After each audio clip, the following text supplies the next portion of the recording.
Have you ever had something in your life that felt like a thorn? Something painful, constant, and unshakable? The Bible doesn't shy away from this imagery. In fact, God often uses it to reveal deeper truths about His power, His grace, and His victory over every enemy.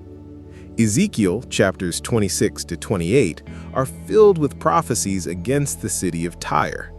This city was known for its immense wealth, pride, and arrogance. It believed it was untouchable. The prophet Ezekiel delivers a powerful message from God, foretelling Tyre's complete destruction and downfall. It was a warning against human pride and the belief that earthly power is absolute.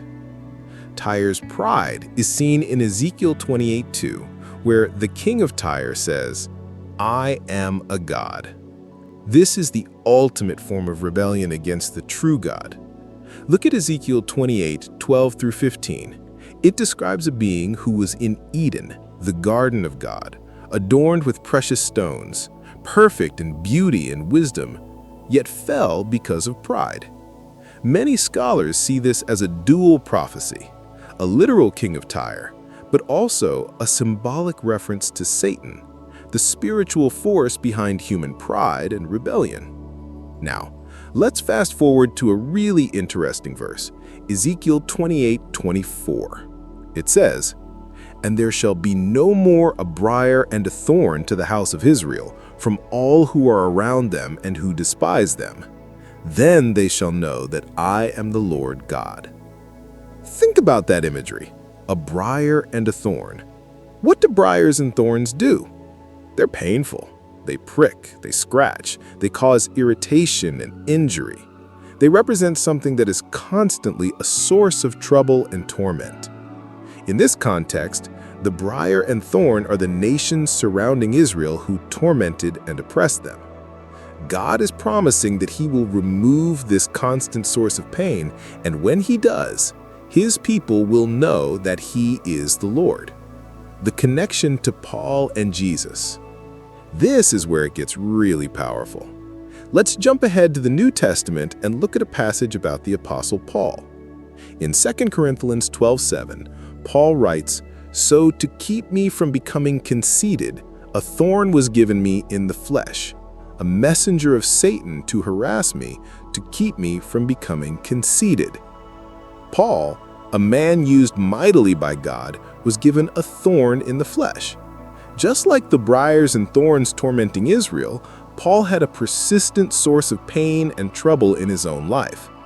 This thorn was given to him to keep him humble, to prevent him from becoming arrogant because of the incredible revelations he received. What's fascinating is how both of these thorns relate to Jesus. In Genesis 3:17-18, after Adam and Eve's sin, God curses the ground, saying, "Thorns and thistles it shall bring forth for you." The very first mention of thorns in the Bible is linked to the curse of sin. But Jesus changes everything. In Matthew 27:29, the Roman soldiers mock Jesus by placing a crown of thorns on his head. Jesus literally takes the symbol of the curse, the thorn, on himself. He bears the pain and the weight of sin, becoming the ultimate sacrifice to redeem us.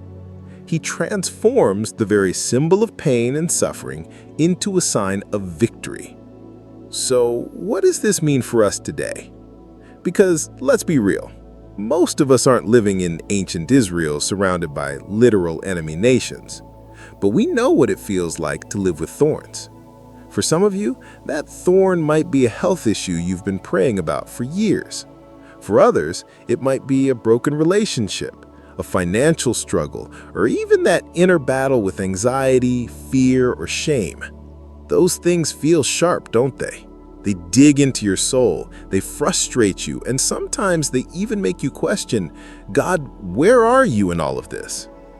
But here's the encouragement from Ezekiel, from Paul, and ultimately from Jesus. Those thorns don't have the final say.